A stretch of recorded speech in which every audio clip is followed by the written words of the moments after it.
pamusoro tinokuchingamidzai zvekare kuchirongwa chedu tsika dzevatema. Muchirongwa chanhasi tinoda kutarisa nhaurwa yeinzwi rekuti Mhondoro. Inzwi rekuti Mhondoro rinomborevei? Mhondoro chinombova chii? Matauriro atiri kuita mazuva ano kana achitaura panzwi rekuti Mhondoro, mashandisiro atinoriita inzwi rekuti Mhondoro. Mhondoro taakutora kuti mudzimu weushe. Tiri kuti mudzimu weushe, a royal ancestral spirit. Ndo matauriro atakuita mazuva ano. Matauriro aya matauriro atajaira kuita mazuva ano. Asi inzwi rekuti Mhondoro, makare kare varungu vasati vauya, rakanga risina dudziro yatava nayo mazuva ano. Kuti Mhondoro hongu zvine chekuita nemudzimu, asi zvanga zvisingatauri mudzimu wacho sezvatakutaura tichiita mazuva ano kuti royal ancestral spirit. Tichiti kune anonzi supra tribal Mhondoro nemalocal Mhondoro. Saka izvi makare kare takanga tisina dudziro yakaita seiyoyo. Ndo dudziro yatava nayo mazuva ano. Ndo mashandisiro atakuita inzwi rokuti Mhondoro mazuva ano. Kuti kana achiti Mhondoro tiri kutaura mudzimu mukuru, unenge uri mudzimu mukuru pamwe wemunhu akatanga ushe kana akatanga dzinza, kana kutiwo mumwe munhu akambobata ushe. Ndiwo mashandisiro atakuita inzwi rokuti Mhondoro. Asi ndati makare kare varungu vasati vauya, inzwi iri rakanga risingashandiswi seizvozvo. Kuti Mhondoro makare kare zvainoreva munhu anosvikirwa nemudzimu mukuru. Munhu anosvikirwa nemudzimu iwowo watiri kutaura, watiri kuti royal ancestral spirit. Munhu anosvikirwa nemudzimu wemunhu akambobata ushe kana akatanga dzinza. Munhu iyeye ndiye aidaidzwa kunzi kana kuti aidaidzwa kunzi Mhondoro. Ndiye ainzi Mhondoro munhu iyeye. Saka inzwi rekuti Mhondoro rakanga richinotaura munhu, kwete mudzimu wacho. Ndeupi kati tine umboo here watingataura kuti inzwi iri raireva munhu? Chekutanga, kuti Mhondoro zvainoreva zvekare kuti shumba. Saka munhu akaona shumba aiti aona Mhondoro. Nemhaka yei munhu aiti akaona shumba? Nekune dzimwe nzvimbo nazvino shumba dzinodaidzwa kuti dzinenge dzichinzi Mhondoro. Kune dzimwe nzvimbo dziriko, vamwe ndi ku north east yeZimbabwe noku north west yeZimbabwe. Nzvimbo idzodzo vanhu vakaona shumba zvinonzi vanoti taona Mhondoro. Nemhaka yei shumba ikoko ichinzi Mhondoro? Aiti ndasangana neMhondoro, achibvira shumba. Nyaya iripo ndeyekuti mudzimu weMhondoro unonzi kana usiri pamunhu, pahomwe, unenge wakagara pashumba. Ndiwo matauriro anoita vakuru kuti kana mudzimu uyu weMhondoro, matauriro atiri kuita mazuva ano kuti mudzimu weMhondoro, kana mudzimu uyu mukuru usiri pahomwe pawakagara, unenge wakanogara pashumba, wozobva pashumba uchinogara pamunhu, uchinotaura zvaunenge uchida. Ndosaka vachiti mudzimu uyu mukuru uyu unobva pashumba uchiuya pavanhu. Saka tikaona shumba tinenge tichiti iMhondoro, nokuti ndipo panogara mudzimu mukuru iwowo. Mudzimu uyu usiri pahomwe, unenge uri pashumba. Saka shumba inenge ichinzi Mhondoro. zvinoreva izvozvi ndo zvinoita kuti munhu zvekare anogarwa nemudzimu uyu mukuru anenge achinzi zvakare imhondoro. Saka nhau iripo ndeyekuti tiri kuti mudzimu mukuru uyu ukanogara pamunhu, munhu iyeye anenge achidaidzwa kuti mhondoro. Mudzimu uyu ukanogara zvekare pashumba, shumba iyoyo inodaidzwa zvekare kuti mhondoro. Saka shumba dzedu dzinonzi mhondoro nokuti dzinogona kugarwa nemidzimu yakasiyana siyana, iri midzimu mukuru nemidzimu isati yatanga basa. Midzimu mukuru isati yatanga basa inonzi inenge igere pashumba. Saka shumba dzinodaidzwa oro kana kuti dzaidaidzwa kuti mhondoro. Nazvino kune dzimwe nzvimbo shumba dzinongonzi mhondoro. Ndipo pekutanga tine nzvimbo zvekare inonzi mhondoro, yakunzi mhondoro kubva pakuti mhondoro, asi iyo yakunzi mhondoro ndo madaidziro akuita vanhu mazuvano.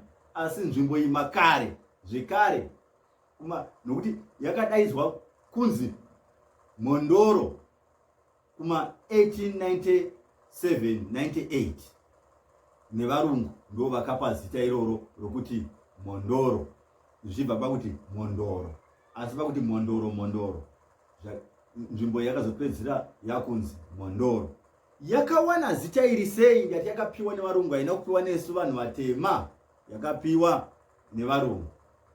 Nzvimbo iyi yakawana zita rokuti mhondoro pamusoro pekuti ndiyo nzvimbo yatinoona yakanga ina sekuru gumbo reshumba. Takambotaura sekuru gumbo reshumba vari kuchishawasha. Hondo chimurenga chekutanga chibva yatangawo, vakabva kuchishawasha vakudzokera kwachivero, vakanogara patinoti painzi pamupfumera. Ndiyo dunhu vakanogara dunhu ramupfumera. Vari mudunhu ramupfumera iri chimurenga chekutanga chichitsva pakatumwa murungu ainzi Captain C. White. Captain C. White akanorwisa chivero. Achinorwisa chivero ndimo makanga muna gumbo reshumba. Gumbo reshumba ndobva atiza akubva kwashe chivero kuya akuenda kwaigara sekuru vake Kaodza. Vaigara mukaguvi hiu. Takazvitaura pataitaura nhau yemudzimu wakaguvi, tichiti wakanga uri pana sekuru vake vakaodza. Ari mukaguvi hiu kudaro ndipo pakazoita nhaurwa yekuti varungu vakadana vuto rakabva kuEngland kana kuEngland, vuto raitungamirirwa naAlderson. Alderson achinorwisa nzvimbo iyi haana kukwanisa kurwisa zvakasimba mashaya mombe, haana kukwanisa kurwisa zvakasimba gumbo reshumba. Vakasara vanhu ava vachingova vakasimba. Asi Alderson achibudisa mauto ake ndipo pakava nekukonana kwamashaya mombe nagumbo reshumba. Vanetsana apa zvinonzi Kaguvi akanga atora vakadzi vevanhu vakanga vari pasi pamashaya mombe. Zvakaita kuti mashaya mombe anokonana naKaguvi. Asi panguva iyi tiri kuti gumbo reshumba namashaya mombe vari vaviri vairwisana nevarungu pachimurenga chekutanga, asi ndobva vanetsana. Muna December zvita ra 1896 ndipo panozoziva varungu kuti mashaya mombe nagumbo reshumba vari kunetsana. Gumbo reshumba pese apa aingodanwa kunzi mhondoro. Saka vachinonesana kudaro gumbo reshumba namashaya mombe, varungu vakazoenda kuna mashaya mombe vakati aiwa, isu ngatichirega kuramba chirwisana, watakuda kurwisa ndigumbo reshumba. Nokuti zvekare gumbo reshumba namashaya mombe vakanga vatodini, vatokonana. Saka pinonzi pakaita a peace settlement nechirungu pakati pevarungu namashaya mombe. Apa mashaya mombe ndobva atanga kupa humbo information pamusoro pagumbo reshumba. nokuti zvanga zvaitwa naGumbo reShumba zvakanga zvisina kufadza mambo Ishe Mashayamombe, zvokuti Gumbo reShumba anotora vakadzi vevanhu. Saka achitaurira varungu nezvaGumbo reShumba, varungu vakazoronga yatinoti operation pachirungu, yakadaidzwa kunzi operation Mhondoro. Operation Mhondoro yakanga iri yekunobata Gumbo reShumba. Gumbo reShumba ndiye ainzi Mhondoro, ndo zita raizikanwa naro mudunhu. Vanhu vaitoti kana makuti Mhondoro Mhondoro, tiri kutaura pamusoro paGumbo reShumba, nokuti aisvikirwa nemudzimu mukuru. Saka tiri kuona kuti operation ichiitika yanzi operation Mhondoro yakanga iri yekunobata munhu aisvikirwa nemudzimu mukuru. Zvaive zvakangofanira kuti operation Gumbo reShumba, nokuti munhu akari kutsvagwa apa, aitsvakiwa apa, ndi Gumbo reShumba. Operation iyi yakatanga musi wa 12 January. Musi wa 12 January murungu anonzi Demoliz ndiye aitungamira uto achida kunorwisa Gumbo reShumba. Anzwa kuti Gumbo reShumba ari mukaguvi hill, haana kukwanisa kunosvika nokuti Gumbo reShumba nemauto ake vakanga vakagadzirira zvikuru kurwisana naDemoliz. Saka chinoda kuti akusvikiki, akabva avaka rusvingo runodaidzwa kati rwakapa zita rekuti Fort Mhondoro, kati Fort Mhondoro sematauro atava kuita mazuva ano. Saka yakanzi Fort Mhondoro nekuti operation yainzi operation Mhondoro. Saka zvakadaro akabva azowana runyere kupe zvekare kubva akabva arumwa nzeve nevanhu vaMashayamombe ari paFort Mhondoro kudaro kuti Gumbo reShumba akutiza kubva kukaguvi hill mugomo rakaguvi. Awana arumwa nzeve kudaro, akabva azama kunobata, kunodzingirira, achivhima Gumbo reShumba, asi haana kukwanisa kumubata. Vasara varungu vari paFort Mhondoro naMashayamombe vakatadza kugarisana zvekare. Ndipo Mashayamombe akatumira uto rake kunorwisa Fort Mhondoro. Vachinorwisana kudaro, ndipo panozouya varungu vakasiyana siyana zvichibetserana kusvika panonokundwawo Mashayamombe. Chimurenga chekutanga chichinopera, kwakanga kwave nevanhu vakawanda vakanga vasisina pekugara. Vanhu ava vakazonzi vatsvagirwe pekugara patsva. Vanhu vakawanda vakanga vatiza misha yavo nepamusoro pehondo. Native Commissioner wekuHartley yakunzi Chegutu mazuva ano ainziye W.E. Scott. Native Commissioner Scott vakanga varwawo chimurenga chekutanga paoperation Mhondoro yakanga yaitwa naDemoliz. Native Commissioner Hartley vakanga varipo paoperation iyoyo.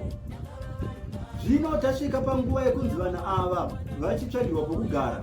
Native Commissioner W.E. Scott vakazoenda pamap kuti vachinotarisa kuti vanhu vasina pekugara ava ndingavagarisa papi.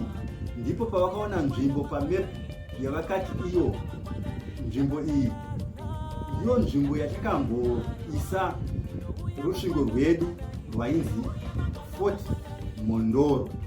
Ndobva ivo vanyora kuti Mhondora pamepi yavo, ndobva vanyora kuti Mhondora. Asi nokufamba kwenguva vakazogadzirisa chiperengo ichi chavaida kuti Mhondoro, vakati Mhondora, ndokubva vagadzirisa vakazonyora zvakanaka kuti Mhondoro area.